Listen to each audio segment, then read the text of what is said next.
All right, UFC Fight for the Troops fight card coming up this Saturday. Night starts off with Will Capizano versus Chris, probably going to butcher this name, Carriasco. Dean Carriasco. Just don't have a lot of faith in Capizano and in fights that are tough. I think he has some mental toughness issues. Of course, the undercard I'm going over pretty quickly to save time. Charlie Brenneman versus Amilcar Alves. Amilcar Alves is a very good BJJ guy, but Brenneman, I think, has the better striking. I think he brings the better wrestling to the table. Generally speaking, if you can control those two elements, you will probably win the fight. I see it probably being a decision. Brenneman's not a finisher against a guy like this, in my opinion. So, Brenneman. Next, we have Waylon Lowe versus another name I'm going to butcher. It's not a good fight card for me on the names. Wyman Freire.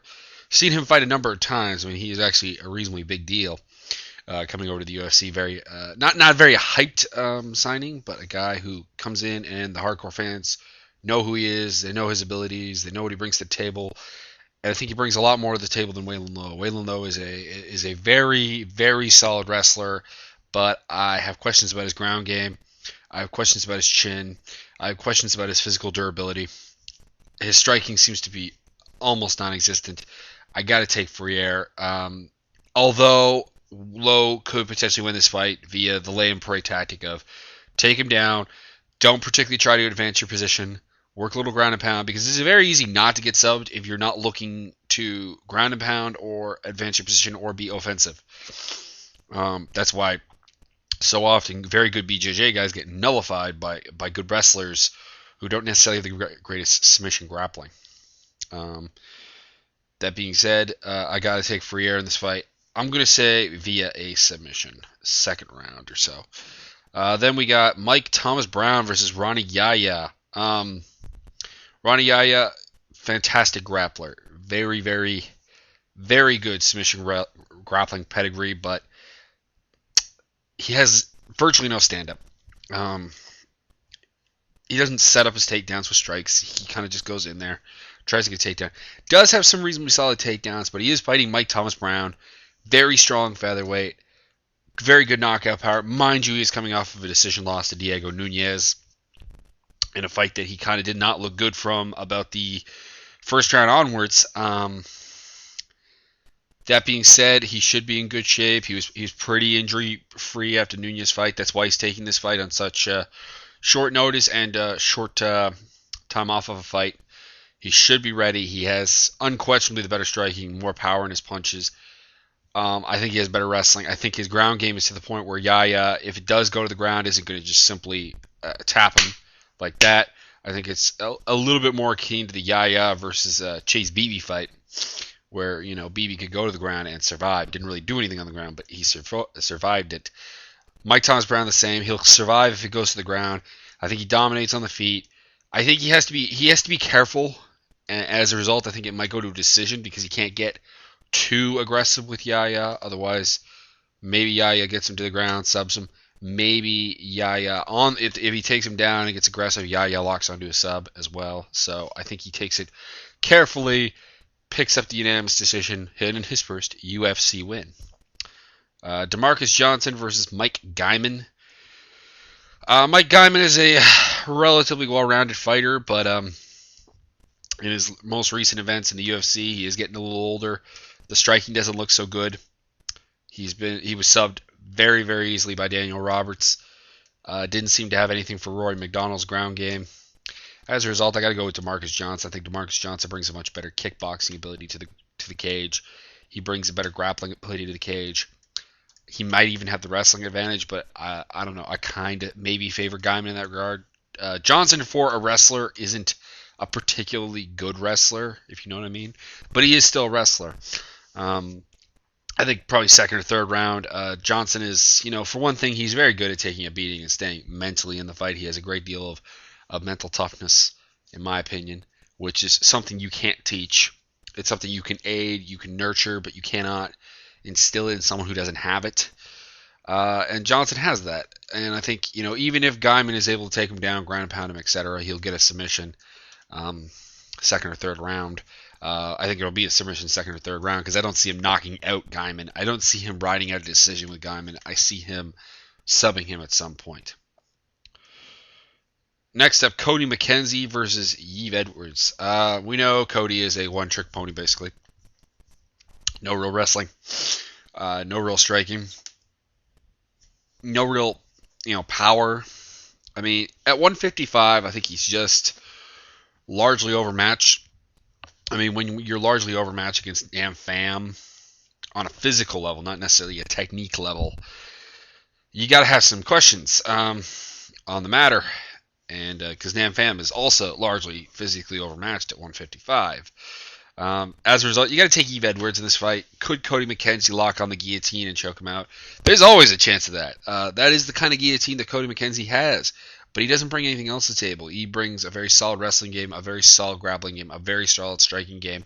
I think he keeps it standing. Probably TKOs Cody McKenzie, because if Nam Pham can do it, I have to think Edwards can. Second or third round TKO, Yves Edwards. Next up, Cole Miller, Matt Wyman. Very interested in this fight. It was a fight I hoped to see on the Ultimate Fighter 5, which had both of them as contestants. Of course, Wyman both lost in the round of 8. Respectively, Wyman lost to Manny Gambirian and Cole Miller to Joe Lozon on an illegal elbow, which is a rematch I want to see because, of course, Cole recently beat Dan Lozon, the brother of Joe. So what do we have here? Cole is lanky. He has a great reach advantage. His striking is coming along nicely, but he definitely doesn't have the power that Wyman does, and he may not have the strict boxing technique that Wyman does. Wyman may also be a better wrestler.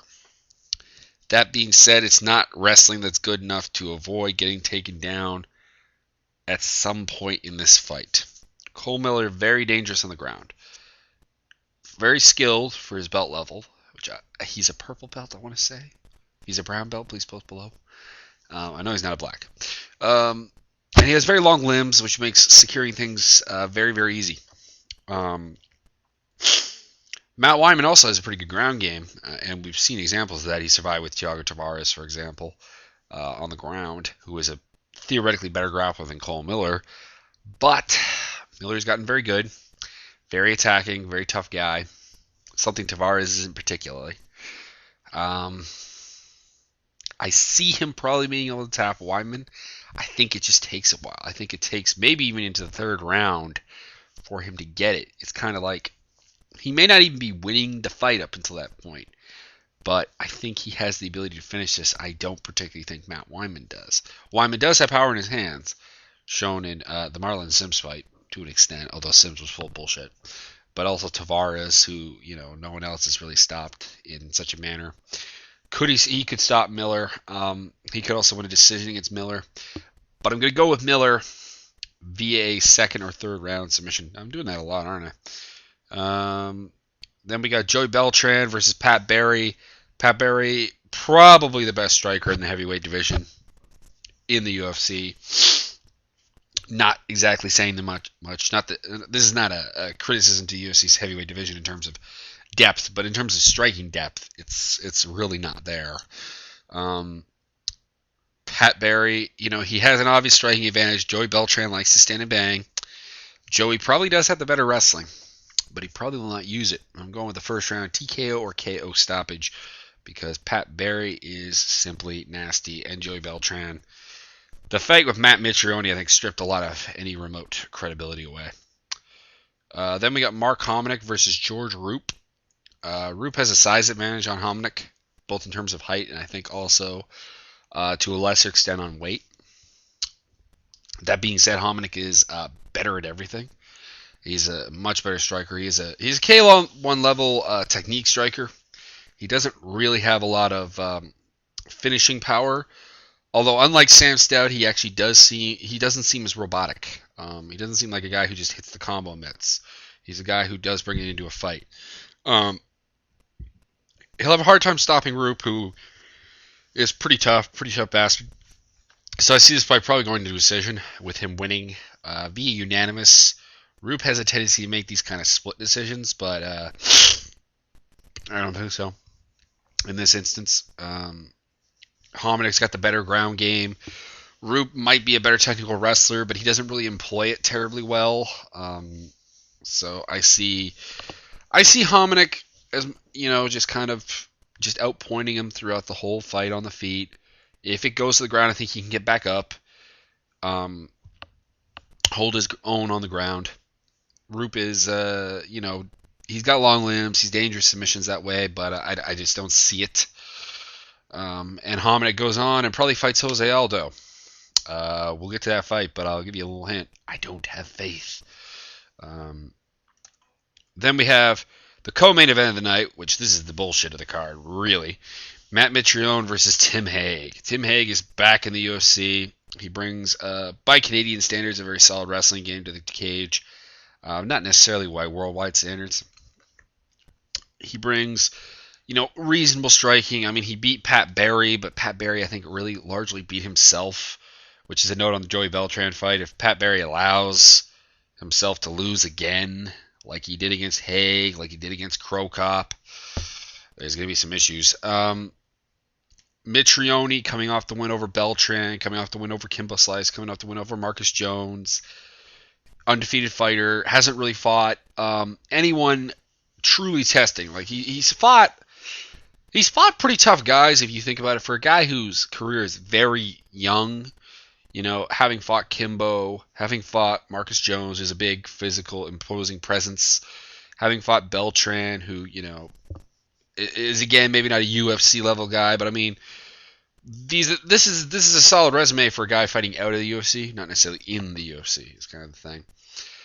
Mitrione looks better every fight on pretty much every aspect. His ground game, his wrestling, his striking, all look to be improving at a very high clip, which it has to, because of course he's starting the sport very late. I mean, most guys, would have had more fights under their belt and so on. I mean, of course, he's a former NFL player, very good athletically, but and he's been adapting very well, which has been impressive. I have to take him in this fight just because, I mean, we've seen Tim Hague get knocked out by Todd Duffy. We've seen him perform terribly against Joey Beltran. As much as I would like to have, some Canadian pride on this one, it's not there. I mean, that's just all there is to it. It's not in the cards. I think Mitrione, probably by decision.